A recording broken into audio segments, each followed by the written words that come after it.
20 victims, 21 lakh की चोरी, 6 ATMs को लूटा गया, 3 व्यक्ति शक के घेरे में।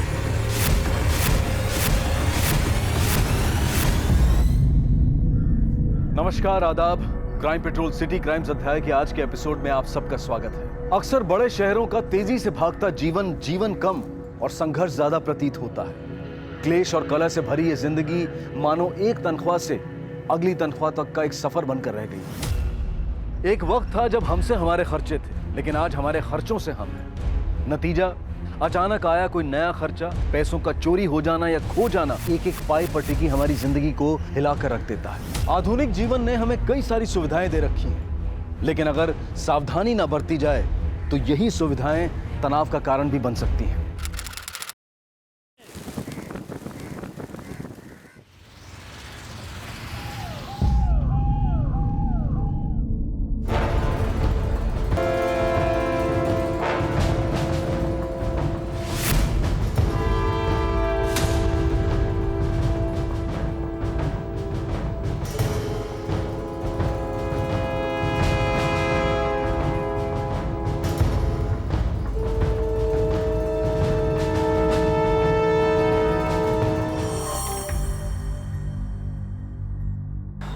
क्या हुआ?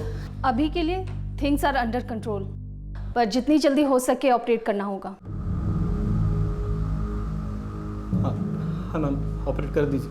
ओके, आप डिपॉजिट पे कर दो, हम इमीडिएटली ऑपरेशन शुरू कर देंगे।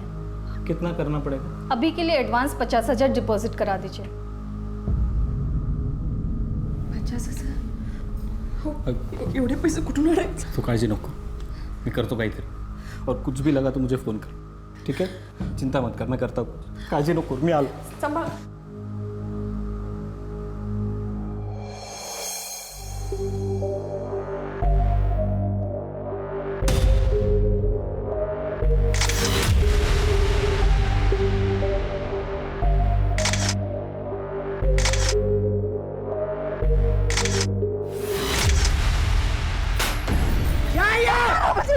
पैसा छुपाती मेरे से, पैसा छुपाती है, शानी बनती है, नहीं, शानी बनती है। नहीं, नहीं,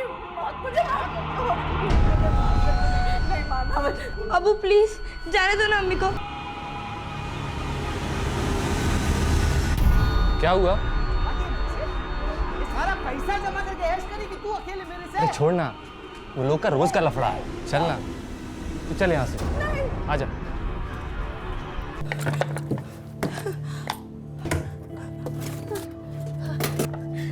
लेकिन अम्मी, ये पैसे तू किधर छुपाएगी? गलती मेरी है, मैंने बैंक में खाता खोला, लेकिन पैसे जमा कराने में देर हो गई। मेरे जैसी अनपढ़ औरत बैंक जा सकती है, तेरे अबू ने सोचा भी नहीं होगा। अभी चाहती हूँ ये सारे पैसे जमा करा देती हूँ और ये कार्ड भी चालू कराती हूँ। आई, मैं जल्दी से ठीक हो जाऊंगी ना?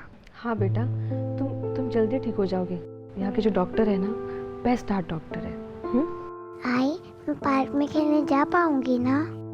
हाँ बेटा, तुम पार्क में, गार्डन में, हर जगह खेलने जा पाओगे। हाँ।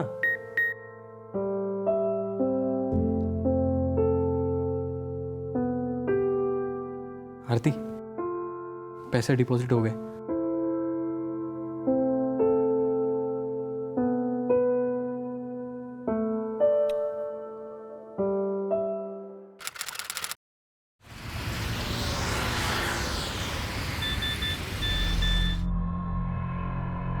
अम्मी, आपने अकाउंट से पैसे निकाले हैं? नहीं तो देखो मैसेज आया है, 40,000 रुपया कटने का। क्या? 40,000? क्या कह रही है तू? दोबारा चेक कर। क्या? कैसे चेक कर इसे? अम्मी मैंने देख लिया है, पैसे कट गए हैं। मेरे सारे पैसे चले गए। अल्लाह। ऑटो बैलेंस दिखा रहा है सर। हाँ? अरे नहीं, वो ये नेटवर्क का इशू होगा, बैलेंस है उसमें।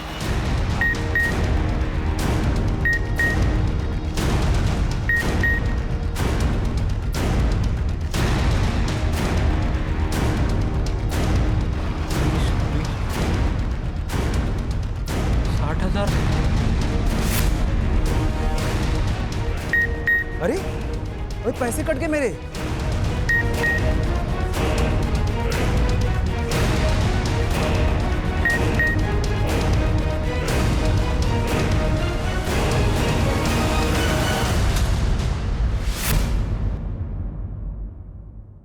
हमारी जानकारी के बगैर या हमारी अनुमति के बगैर जब हमारे बैंक अकाउंट से पैसा निकल जाने की इंफॉर्मेशन हमें मिलती है तो हम वाकई चौंक जाते हैं, सहम जाते हैं, ठगा हुआ महसूस करते हैं। और ऐसा सभी के साथ होता है, चाहे वो कोई गरीब हो और चाहे कितना भी अमीर क्यों ना हो। लेकिन बदकिस्मती से यहाँ ये इंफॉर्मेशन मिल रही थी दो ऐसे लोगों को जो खुद अपनी परेशानियों से घिरे हुए थे, किसी तरह से अपने परिवार की खातिर जूझ रहे थे, लेकिन अब उनकी वो परेशानियां बढ़ने वाली थी।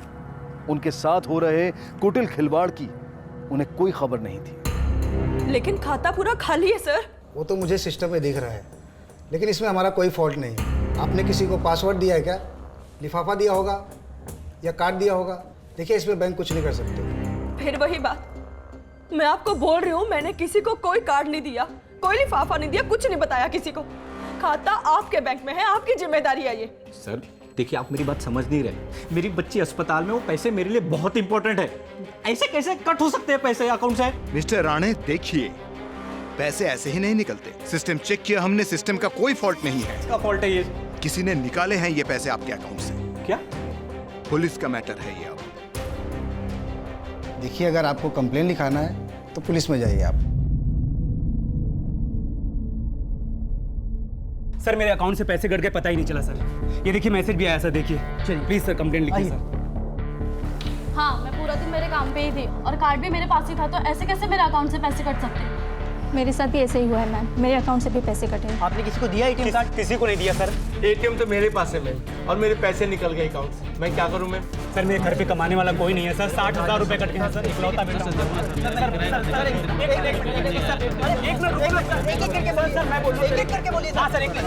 मैंने मेरे फैमिली को भेजने के लिए रखे थे पैसे, सारे के सारे कट गए। आपने अपना कार्ड आखिरी बार कब और कहाँ यूज किया था? बोरीवली में ITI बैंक के ATM में कार्ड यूज किया था। मैंने अपना ये कार्ड बोरीवली के ITI बैंक के ATM में यूज किया था सर। बोरीवली के ITI बैंक के ATM से पैसे निकाले थे। बोरीवली में ITI बैंक के ATM से पैसे निकाले थे। ITI बैंक के ATM में। आपने किसी को अपना पिन या पासवर्ड बताया था? कितने पैसे कटे? 60,000 रुपए सर। 35,000, 15,000, 20,000, 10,000। 75,000 रुपए कट गया मैडम, देखिए। सर सर मुझे घर पे भेजने थे सर 25,000 रुपए। मैं फैमिली के लिए भेजने सर, मेरे माँ बाप।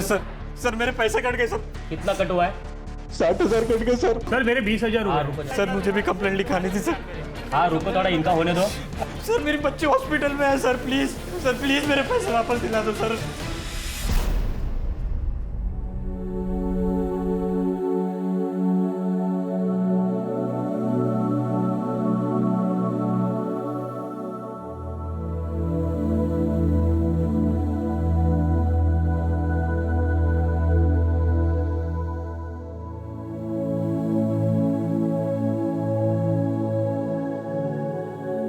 क्या हुआ अम्मी? पैसे वापस नहीं मिले? बैंक वाले कह रहे हैं कि पुलिस में जाओ करके। पुलिस में गई तो तेरे अब्बू मुझे मार देंगे। मैंने सोचा था बैंक में पैसे रखूंगी तो वहां महफूज रहेंगे, लेकिन वहां भी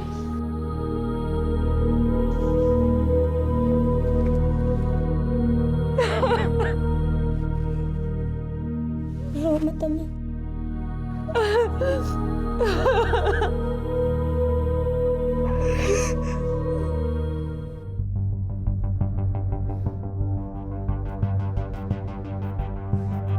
दोस्तों से मांग के थक गया था सर मैं, किसी ने मदद नहीं की मेरी। फिर एक दोस्त ने मदद की सर, लेकिन वो भी पैसे चले गए। तुमने अपना कार्ड ATM में आखिरी बार कब और कहाँ यूज किया था? सर कल सुबह बोरीवली के ITI बैंक के ATM से कुछ पैसे निकाले थे मैंने। मेरी बच्ची हार्ट पेशेंट है सर, अगर उसको ऑपरेशन नहीं हुआ तो वो मर जाएगी साहब। सर प्लीज मेरे पैसे वापस दिला दो सर। आप शांत हो जाइए, पानी पीजिए, देखते हैं हम क्या कर सकते हैं। इस केस को हम प्रायोरिटी पे फॉलो करेंगे, आप सबके पैसे मिल जाएंगे, डोंट वरी। चलिए सर।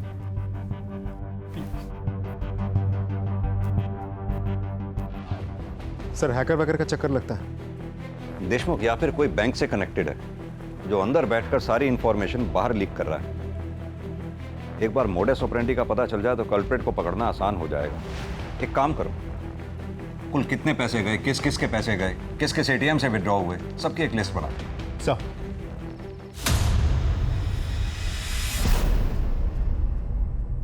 ज्यादा लोगों की शिकायतें दर्ज की गई हैं अब तक।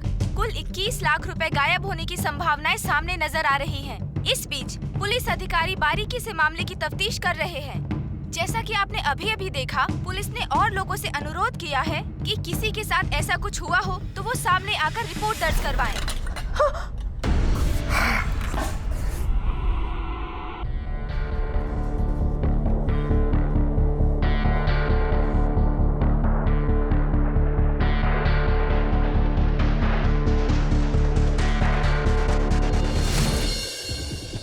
ये सभी विटनेस के स्टेटमेंट। सर, इसमें एक चीज कॉमन है, सभी विटनेस ने उस दिन बोरीवली का ITI बैंक का ATM यूज किया था। Borivali ITI bank? जो एक काम करो, देशमुख को बोलो बोरीवली के ITI बैंक के ATM को फौरन चेक करें, क्विक।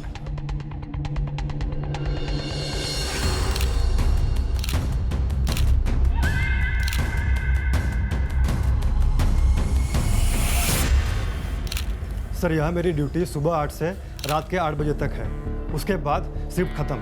फिर तुम्हारे चले जाने के बाद? सर दूसरा गार्ड है ही नहीं, मैं सिर्फ अकेला हूँ। CCTV camera? सर वो तो मेन ब्रांच से कनेक्टेड है। सर लगता है इस ATM को टेम्पर किया गया है। अंदर बात करके फुटेज निकलवाओ। जी सर।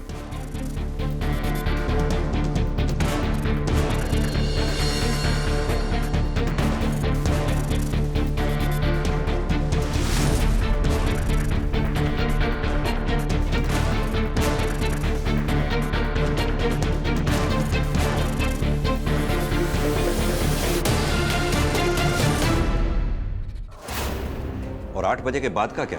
आपने नाइट शिफ्ट में किसी को रखा ही नहीं? सर वो हम लोग कुछ नहीं कर सकते, सब हेड ऑफिस से कंट्रोल होता है। कॉस्ट कटिंग के चक्कर में एक ही गार्ड रखा है। सर। हाँ देशमुख। सर ये देखिए, ये वाला फुटेज पहले सुबह 6 बजे फिर रात 1 बजे।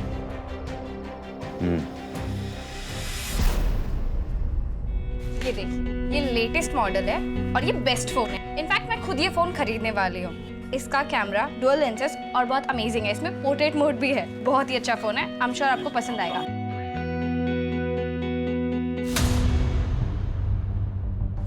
सर कोई गैंग है, यही बात तो क्लियर है, लेकिन एग्जैक्ट मोडस ऑपरेंडी क्या है ये तो CCTV से भी समझ में नहीं आ रहा। देशमुख, मुझे लगता है या तो इन लोगों के पास कोई मशीन है या फिर कोई ऐसा पार्ट जिसे ये सुबह आकर ATM मशीन में फिक्स कर देते हैं, जो उस दिन यूज हुए सभी डेबिट कार्ड, क्रेडिट कार्ड, सबकी डिटेल्स को रीड कर लेता है और रात को मौका पाकर वो मशीन को निकाल के ले जाता है। और फिर उन्हीं कस्टमर्स की इन्फॉर्मेशन यूज करके अलग अलग बैंक से पैसे विड्रॉ करते होंगे। लेकिन एक बात मुझे समझ में नहीं आ रही है सर, इस गैंग को कैसे पता होता है कि मशीन लगाते वक्त या निकालते वक्त कोई उन्हें देख नहीं लेगा, किसी की नज़र नहीं होगी उन पर, या फिर बैंक में बैठ के CCTV में कोई सब कुछ मॉनिटर नहीं कर रहा होगा। देशमुख, ये भी तो हो सकता है कि बैंक में बैठा कोई एम्प्लॉय उन्हें ये इन्फॉर्मेशन लीक कर रहा हो, या फिर उन लोगों ने रिस्क लिया और वो लकी निकले। एक काम करो, इस ब्रांच में और मेन ब्रांच में जितने भी एम्प्लॉयज़ हैं, सभी एम्प्लॉयज़ को स्कैन करो, उनके एड्रेसेस, कॉल डिटेल्स वगैरह वगैरह। पता करो क्या है, कोई ऐसा एम्प्लॉय है जिसका पिछले दिनों अचानक खर्चा बढ़ा हो, स्पेंडिंग पैटर्न, या फिर कोई ऐसा एम्प्लॉय जिसके हिस्ट्री शीटर या अपराधी किस्म के लोगों से ताल्लुकात हो, खासतौर से ऐसे लोग जो पिछले कुछ दिनों में फाइनेंशियल स्कैम में पकड़े गए, सब कुछ। और हाँ, हमें ये काम जल्द से जल्द करना होगा, इससे पहले कि कई और लोगों के पैसे चले जाएं।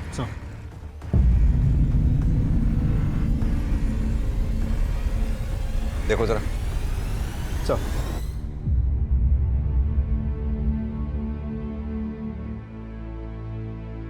साहब पैसों का कुछ कीजिए, मर मर के पैसे इकट्ठे किए थे साहब। एक और विक्टिम।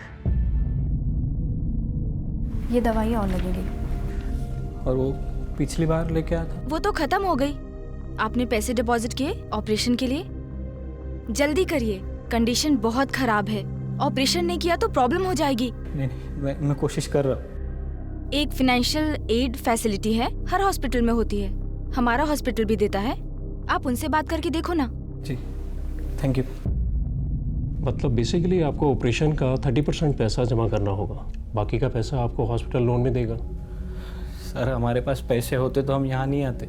उतना तो लगेगा ही, उसके बिना नहीं होगा। आप कोशिश तो कीजिए। और हाँ, तब तक आप अपने ID प्रूफ, बैंक की स्टेटमेंट और ITRs के पेपर भी जमा करा दीजिए, वो भी साथ में लगेंगे। किसी के उठाए एक कदम से न जाने कितने परिवार और अनगिनत लोगों की जिंदगियां तितर बितर हो जाती हैं। और दुर्भाग्यवश चोरी करने वाला चोर एक पल के लिए रुककर यह नहीं सोचता है कि उसके इस किए का परिणाम क्या होगा। यह भी नहीं सोचता है कि अगर कोई उसके साथ ऐसा करे तो उसका क्या हाल होगा। कौन थे ये चोर जो अपने फायदे के लिए किसी भी हद तक जाने को तैयार थे, फिर वो चाहे किसी के सपनों की बलि चढ़ाना हो या किसी की जान की। सर, बैंक एम्प्लॉयज के call details, addresses, background check सभी स्कूटनी कर ली, लेकिन कुछ हाथ नहीं लगा। जिन एटीएम से पैसे विथड्रॉ किए गए थे उन सभी एटीएम्स के सीसीटीवी फुटेज भी हमने चेक कर लिए। हर फुटेज में वही 3 सस्पेक्ट नजर आ रहे हैं, लेकिन किसी भी फुटेज में उनकी आइडेंटिटी से जुड़ी कोई इन्फॉर्मेशन हाथ नहीं लगी सर। देशमुख, उन एटीएम्स के आसपास कितने मोबाइल टावर हैं ये पता लगाओ। उस वक्त उस एरिया में एक्टिव हर फोन की इन्फॉर्मेशन निकलवाओ। अब इन तीनों तक पहुंचने का यही एक तरीका है। लेकिन सर, उस टाइम तो वहाँ हज़ारों फ़ोन एक्टिव होंगे। शिंदे, 1000, लाख, 10 लाख जितने भी हो, ऐसी सिचुएशन में हमारे पास कोई और ऑप्शन नहीं है। राइट। कई लोगों की, कई फैमिलीज की उम्मीदें हम पर टिकी हैं। चाहे जो भी हो, इन क्रिमिनल्स को जल्द से जल्द पकड़ना है, एट एनी कॉस्ट। जी सर। जी सर।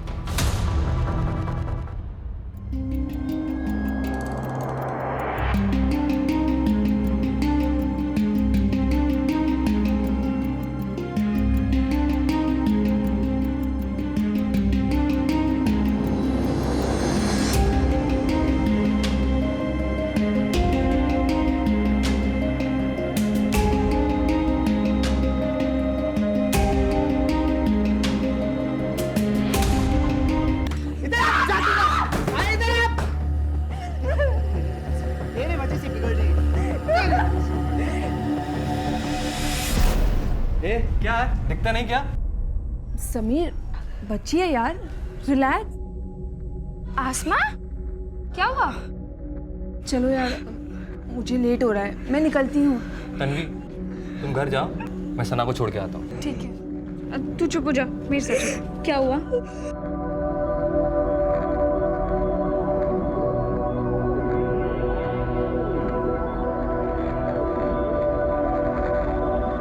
मुझे घर जाना है, अम्मी अकेली है, अम्मी को जरूरत है। आसमा, शांत हो जाओ, रिलैक्स, बैठो, पानी पियो पहले। मुझे ये बताओ कि क्या हुआ? किसी ने डांटा, मारा किसी ने? अब्बू ने अम्मी को मारा? आसमा, अगर ऐसा है तो तुम और अम्मी पुलिस को जाके सब कुछ बताती क्यों नहीं? बताया था एक बार, अब्बू छुट के घर वापस आए तो उन्होंने अम्मी को और मारा। अब आसमा, मैं हेल्प करूंगी तुम्हारी और तुम्हारी अम्मी की। बताओ मुझे। अब पुलिस के पास नहीं जाएंगे, अब हम यहाँ से भाग जाएंगे। लेकिन अम्मी ने जो पैसे छिपा कर रखे थे वो तन्वी बेटा, खाना लगाओ भाई, कितना टाइम हो गया? जी अब्बू। जल्दी। अब मैं चलती हूँ। क्या गिरा भाई? कुछ नहीं अब्बू, वो बस।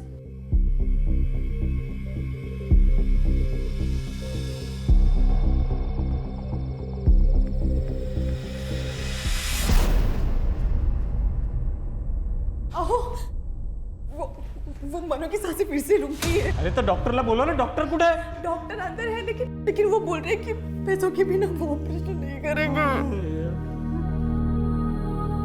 यार, सब मेरी गलती। अपने बेटी के ऑपरेशन के लिए पैसा नहीं जमा कर पा रहा हूँ मैं। क्या करूँ मैं? क्या करूँ मैं? क्या करूँ?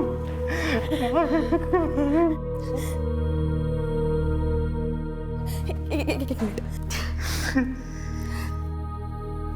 ये कंगन ले लो और इसे बेच दो। आरती, ये तेरे आई के कंगन है। लेकिन मनु की जान से तो ज्यादा कीमती नहीं है ना। इसे जो भी मिलेगा देके बाकी का लोन लेंगे।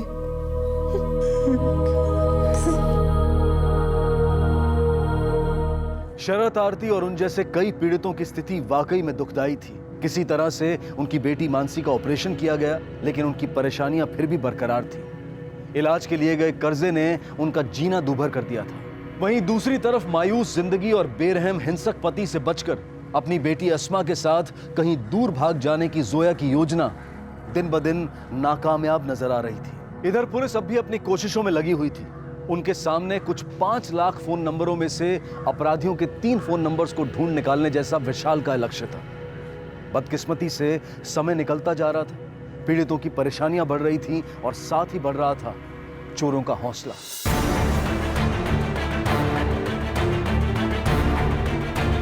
सर इधर ही काम करता हूँ, यही ऑफिस है मेरा। उस दिन थोड़ा काम था इसलिए जल्दी आ गया। सर मैं उसी एरिया में काम करता हूँ।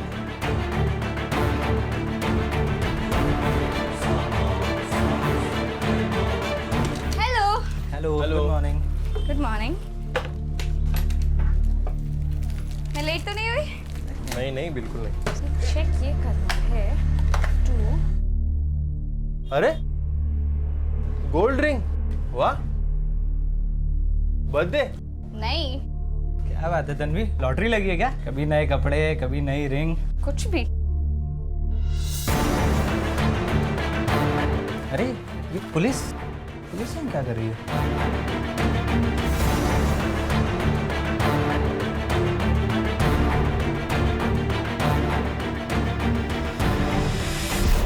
तन्वी कुरैशी। सर इस तन्वी कुरैशी की सारी इन्फॉर्मेशन निकलवाई मैंने। भाई और बाप के साथ रहती है, मलाड वेस्ट के एक मोबाइल शॉप में काम करती है, सैलरी करीब 18,000 रुपये, लेकिन खर्चे बहुत ज़्यादा है, इसीलिए डाउट गया इस पर। रॉबरी के बाद से ही रोज़ नए कपड़े, नया मोबाइल फ़ोन। अभी तक कोई ठोस सबूत तो हाथ नहीं लगा सर। देशमुख, वो सीसीटीवी फुटेज फिर से दिखाओ मुझे। सर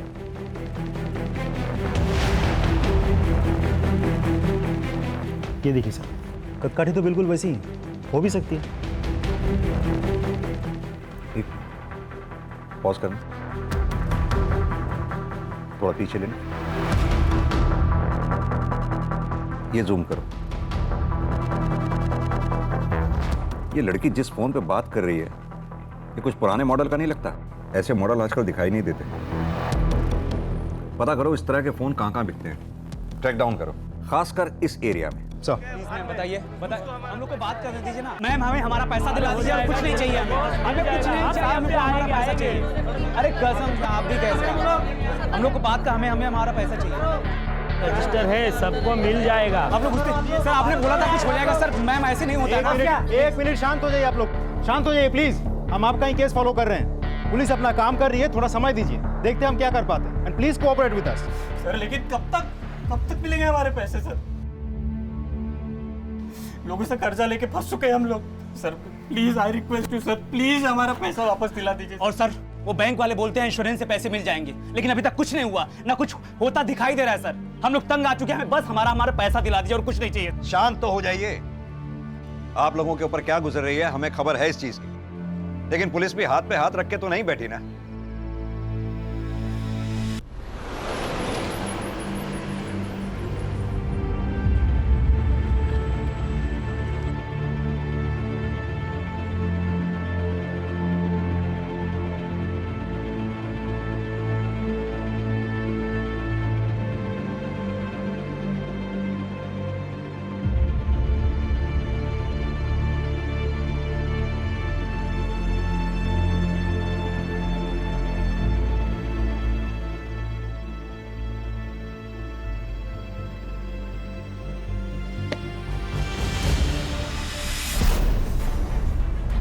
हर फोन का अपना एक यूनिक IMEI नंबर होता है जिससे उस फोन को ट्रैक किया जा सकता है। यह काम मानो घास के ढेर में सुई ढूंढने के समान था। उसी दौरान उसी जगह पर एक्टिव 5 लाख फोन नंबरों में से एक नंबर की पहचान की गई थी। केवल अपने कर्तव्य और निष्ठा के चलते पुलिस ने यह लगभग असंभव सा काम संभव कर दिखाया।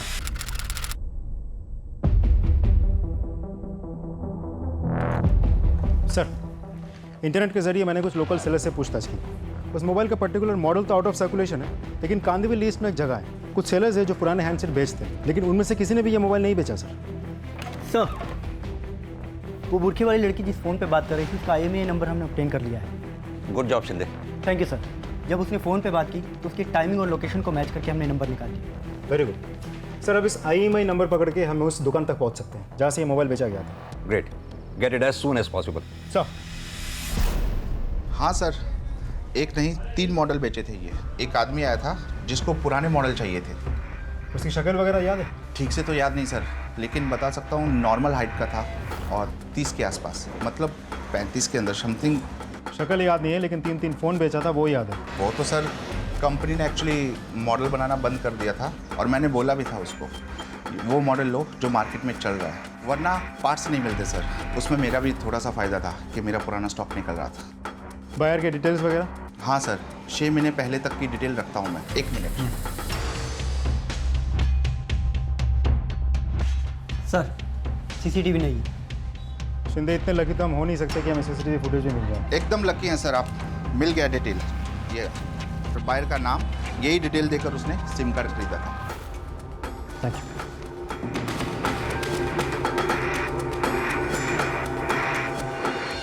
सर, 2 सिम कार्ड्स जाली डॉक्यूमेंट्स के थ्रू बनवाए गए थे, फेक नामों पर। Damn it. तीसरे की इन्फॉर्मेशन सही है सर, मैं दिखा रहा हूँ।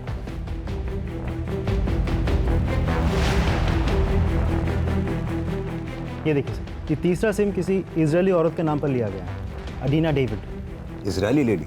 Yes sir. सर ये किसी इंटरनेशनल रैकेट का तो काम नहीं है? यानी कि ये इजरायली लेडी चोरों से कनेक्टेड हो सकती है। कांटेक्ट किया है इसे? सर हमने सोशल मीडिया के थ्रू मैसेज तो भेजा है, जब वो रिप्लाई करेगी तब। अगर वो रिस्पॉन्ड करे तो? सर हमारे पास कोई चॉइस भी तो नहीं है, क्योंकि दुकानदार ने बहुत जनरल इन्फॉर्मेशन दिया था, शक्ल सूरत हाइट पर्सनैलिटी वो भूल गया था। यानी कि देशमुख ये इजरायली लेडी ही अब हमारे लिए लास्ट उम्मीद है। फिलहाल तो ऐसे लग रहा है सर। देशमुख, इजरायल एम्बेसी से कांटेक्ट करो, शायद इस लेडी के बारे में कुछ पता चले। सर उस लड़की का क्या हुआ जो मोबाइल स्टोर पे काम करती है? हम नजर रखे हुए हैं, हर मोमेंट कैप्चर हो रहा है।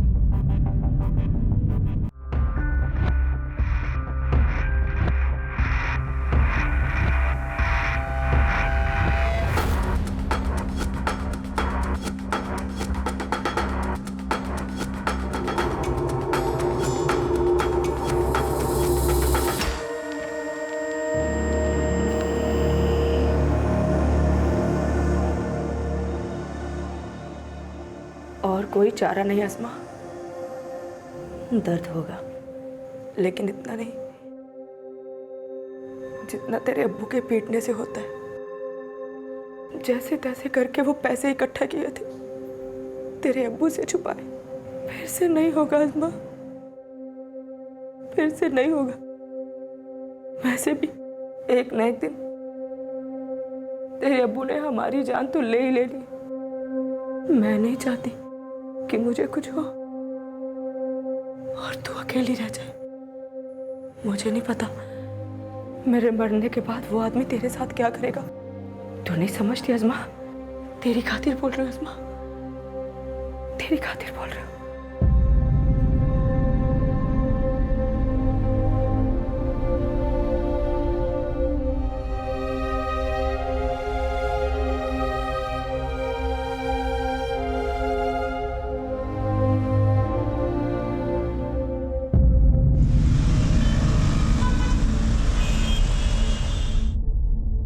क्या?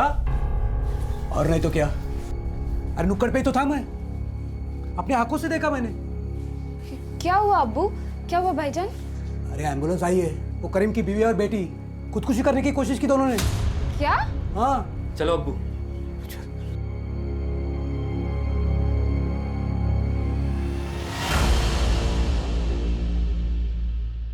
इट्स अंडर कंट्रोल, ठीक हो जाएंगे दोनों। लकीली सही टाइम पर ये घर पहुंच गए थे, वरना कुछ भी हो सकता था सर। नए पुराने काफी घाव है उनके शरीर।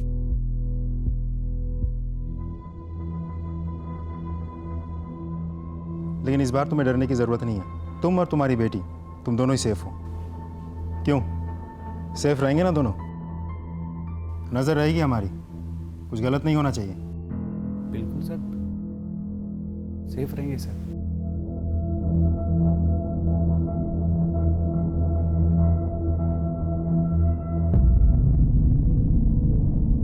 शुक्र है कि एक भयानक आपदा टली और किसी तरह से मां बेटी की जान बच पाई। लेकिन चोरी हुए पैसों को लेकर जोया और अन्य पीड़ितों की तकलीफें अब भी बरकरार थी। एक तरफ पुलिस किसी भी तरह की बढ़त पाने में असफल थी और दूसरी तरफ चोरों की हिम्मत और हौसला दिन ब दिन बढ़ता जा रहा था। इस सिलसिले के जारी रहते कई मासूम लोगों की बलि चढ़ना तय था। सर, उस इजरायली औरत का रिप्लाई आ गया है। Very good. नंबर भेजा है सर, कांटेक्ट करो। Yes sir. Hello miss Arina David. Yes. This is police sub inspector Amit Deshmukh, Mumbai police India. Okay. Arina, we got to ask you a few questions, okay? Okay. Arina, Why were you in India that time? What was the purpose? Oh, I come to India for attend to wedding. Okay. Now, did you buy any mobile handset during your stay in India? No, I had my own headset. Oh, I buy SIM card over there. Oh, that's okay, fine. We know about it. Now, do you remember, did you give your details to someone? I give all my details to the shop, right? And it was so legal. Adina, was it a young lady? No, it was young boy. It's like his name Rohi, Rohu, I can't remember. Okay. Where was this shop exactly? Where did you buy the SIM card from? It's something like Bori. Is that Borivali, right? Right, Borivali. Okay, Adina. Thank you. Thanks, Adina. Sir वही है, रोहेल. दोनों एक ही दुकान में काम करते थे.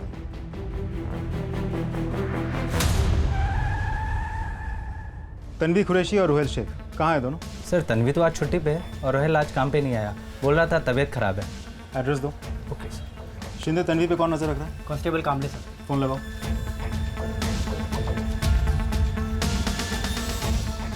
Hello कामले sir से बात करो. Hello sir. तन्वी घर से बाहर निकली क्या? नहीं साहब, मैं सुबह से इधर ही हूँ. वो घर के अंदर ही है, सिर्फ उसका भाई बाहर निकला है. बहुत अच्छा. हर एक सेकंड नजर रखना. अगर वो घर से बाहर निकले तो पीछा करो और मुझे अपडेट करो. हो सर. जय Hind. Okay sir. Address. Thank you. Rohail तो घर पे है नहीं सर, क्या हुआ? लेकिन रोहिल ने दुकान पे तो बोला कि उसकी तबीयत खराब है. वो सुबह दुकान के लिए ही निकला था. कुरैशी साहब. जी सर. साहब आप यहाँ, क्या बात है? ये बात तो आप अपनी बेटी तन्वी से पूछिए. रोहेल कहाँ है? रोहिल, मुझे कैसे पता रोहिल? झूठ मत बोलो तन्वी. हमने सीसीटीवी फुटेज में तुम तीनों को एटीएम से पैसे चुराते हुए देखा है. तुम और रोहेल. तीसरा कौन था तुम्हारे साथ? एटीएम, कोई मिसअंडरस्टैंडिंग होगी. तन्वी, कोई मिसअंडरस्टैंडिंग नहीं है. हम तुम पर नजर रख रहे थे. तुम्हारी सैलरी इतनी कम, फिर भी रोज नए कपड़े, नया फोन. कहाँ से लाते हो इतने पैसे? चोरी करती हो क्या? तन्वी क्या कह रहे साहब? नए कपड़े, फोन, क्या है ये सब? अब्बू, वो सब लिया था मैंने, पर आपको गुस्सा आता है इसलिए छिपा के रखा था अब्बू.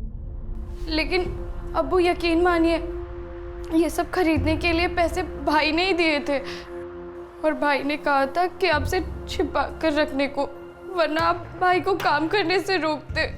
इसीलिए अब्बू सॉरी, मुझे ये सारी अच्छी चीजें चाहिए थी, इसीलिए ये सब हुआ. यकीन मानिए मैंने कोई चोरी नहीं की, कसम से. मैंने कुछ नहीं किया, मैं कुछ नहीं जानती. तो फिर रोहेल से तुम्हारी मुलाकात कैसे हुई? मोबाइल शॉप में? नहीं सर, रोहिल को मैं स्कूल टाइम से जानती हूँ और शॉप में भी काम करता है. पर वो और भाई बहुत अच्छे दोस्त हैं, साथ ही होते हैं हमेशा. भाई का नाम क्या है? समीर. चलो तन्वी, अगर हम तुम्हारी बात मान भी लें कि तुम इन चोरी में शामिल नहीं हो, हमने सीसीटीवी फुटेज में 3 लोगों को एटीएम से पैसे चुराते देखा है. 2 लोग तो हो गए, रोहेल और समीर. तीसरी लड़की कौन हो सकती है अगर तुम नहीं हो तो? नहीं पता सर, शायद भाई की गर्लफ्रेंड सना हो. ये समीर कहाँ मिलेगा?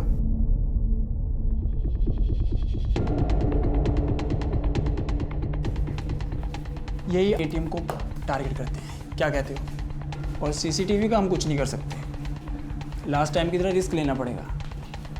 लेकिन एक बात है, जहाँ ज़्यादा रिस्क वहाँ ज़्यादा फायदा. सर मुझे लगता है हमने दोनों को मिस कर दिया. नहीं देशमुख, अभी देर नहीं हुई है. इन तीनों के फोटोग्राफ्स बैंक्स और एटीएम्स के आसपास सर्कुलेट करवाओ, लेकिन होशियारी से. अगर इन तीनों को जरा सी भी भनक लग गई तो ये भाग जाएंगे. पकड़ना मुश्किल हो जाएगा इन्हें. सर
सर हम लोग डिसेंट फैमिली से सर, जॉब करते हैं, ये चोरी वगैरह तो। सर हम लोग तो पहली बार गए थे वहाँ, रोहिल को पैसे विड्रॉ करने थे, देखा तो वो छोटा मशीन जो अटैचमेंट निकल के अपने आप हाथ में आ गया। फिर सर हम लोग तो पुलिस स्टेशन ही आ रहे थे। बहुत हो गया, सिर्फ सच बोलो। तुम्हें पता है वुमेन्स जेल के अंदर हालत कैसी होती होगी? सजा है वो तो एक बात है, लेकिन जेल के अंदर बाकी के कैदी तुम्हें जीने नहीं देंगे। तुम्हारी वो हालत करेंगे जो तुम झेल नहीं पाओगी, और ना ही तुम्हें वहां कोई बचाने आएगा। समझ रही हो मैं क्या बोल रहा हूँ? बगल वाले लॉकअप में समीर और रोहिल का इंट्रोगेशन चल रहा है। उन दोनों में से किसी एक ने भी मुंह पहले खोल दिया ना, तो बाकी दोनों की सजा बहुत लंबी होने वाली है। अब तुम सोच के डिसाइड कर लो, हमारे साथ कोऑपरेट करोगी या?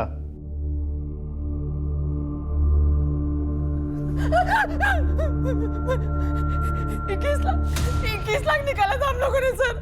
इस बार और निकालने का प्लान था सर। सर मैंने अभी आपको सब कुछ सच बता दिया सर। प्लीज प्लीज मुझे छोड़ दीजिए सर, प्लीज। ठीक है, मत बोलो।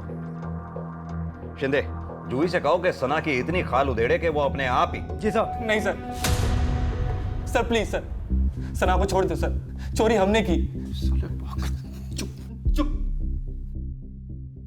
सर चोरी हमने की है, लेकिन प्लान हमारा नहीं था, फरहान का था। यस सर, वही मास्टरमाइंड है, फरहान अहमद। सर हम लोग साथ में ही पढ़ते थे, वो हमेशा से ही पढ़ाई में आगे था, इंजीनियरिंग भी की, लेकिन जॉब नहीं मिला। फ्रस्ट्रेटेड था सर, लेकिन कुछ टाइम बाद सब कुछ बदल गया। गाड़ी, घर, अचानक से पैसा आ गया उसके पास। अरे वो बटला कहाँ है, बटला? अरे वो मुझे कल ही मिला था। भाई उसकी शादी होने वाली है अब। अरे क्या बात कर रहा है? सीरियसली यार, ये देख कितना हुआ। बिल आ गया। गाइस ये ट्रीट मेरी तरफ से है।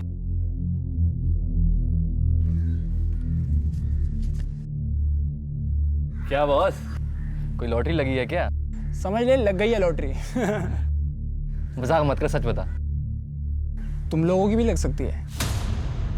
दम चाहिए, लेकिन रिस्क लेना पड़ेगा। रिस्क लोगे तो फायदा होगा, नहीं तो बैठे रहो ऐसे ही। या कीप द चेंज।